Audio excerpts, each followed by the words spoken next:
What's up, everyone? Avengers Endgame has been in theaters for a couple of months, and it's only a few million away from becoming the highest grossing movie of all time. So I guess it's not surprising that one of the most requested episodes we've gotten recently has been the origin of Professor Hulk. Well, ask, and you shall receive, my friends. Professor Hulk's first appearance in comics was in The Incredible Hulk issue 377 in 1991.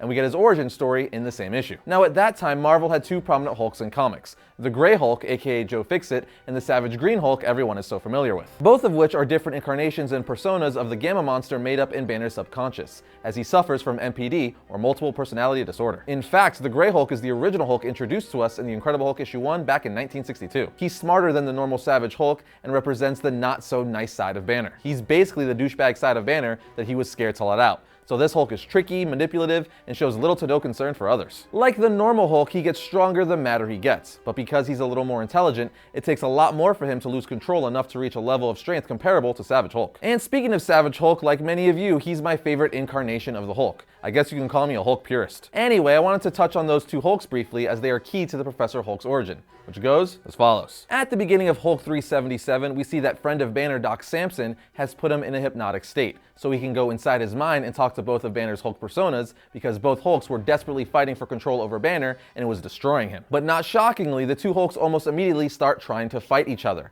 as again, each of them think they're the one true Hulk and want nothing to do with one another. However, they quickly realize they can't touch each other, so Samson tells them to sit down and shut up so they can concentrate on a more important problem. The problem he's referencing is Bruce Banner. He tells both Hulks that they're gonna have to figure out a way to get along with one another, or they're going to kill Banner, which means they would lose their host. We are then taken on a trip down memory lane in Banner's subconscious. There, he recounts a bunch of bad memories of his father, like the time when Bruce was a young boy around Christmas and his father found him opening his gifts early and was about to start abusing him. But instead of us seeing Brian Banner in Bruce's mind, we see his father is a monstrous creature that kind of resembles a xenomorph. Banner then uses his Hulk personas to protect him from the monster that is his father, but even that doesn't work, so Doc Samson snaps Banner out of his hypnotic state. Needing a more powerful hypnosis, Samson brings in hypno-criminal Ringmaster, who was released from jail into Samson's custody in order to help put Banner back in a hypnotic state with his hypnotic discs. It works, and both Hulks are forced to watch the day Bruce and his mother walked out on Bruce's dad. But that's just the beginning, because this is also the day Bruce's dad killed his mother. The memory continues, and they also see how Bruce's dad catches them before they are trying to get in the car, saying,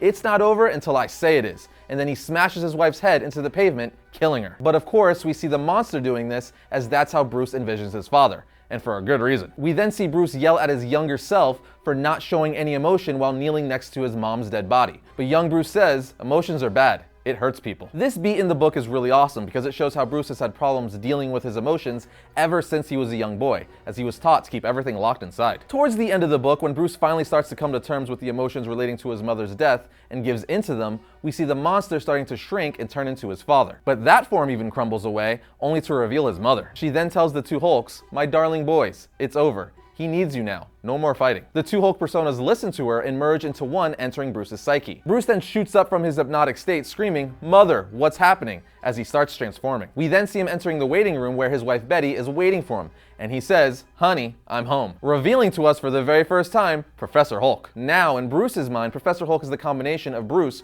Green Hulk, and Grey Hulk. But in reality, it's a new Hulk incarnation that was formed by memories of Bruce's mother, to be the idealized version of Bruce. Bruce Banner's time as Smart Hulk was actually a cool concept. I remember first reading several issues of him as a kid in the 90s, thinking it was the best of both worlds. He had all of the strength of Savage Hulk and the intelligence of Bruce Banner, but none of the emotional baggage or awkwardness. Altogether, that gives us the origin of Professor Hulk. He's one of those nostalgic characters for me, as it gives me fond memories of the 90s and my childhood. But what are your thoughts on this version of the Hulk? Do you want him to stay like this in the MCU, or do you want the Savage Hulk back? Let us know in the comment section down below. But that's going to do it for today's episode of Variant. And remember to follow us on our social media like our Twitter, our Instagram, and our Facebook. Link for those are in the description below. Also, if you like the channel, be sure to subscribe. But I'll see you guys next time when I talk about all things comics.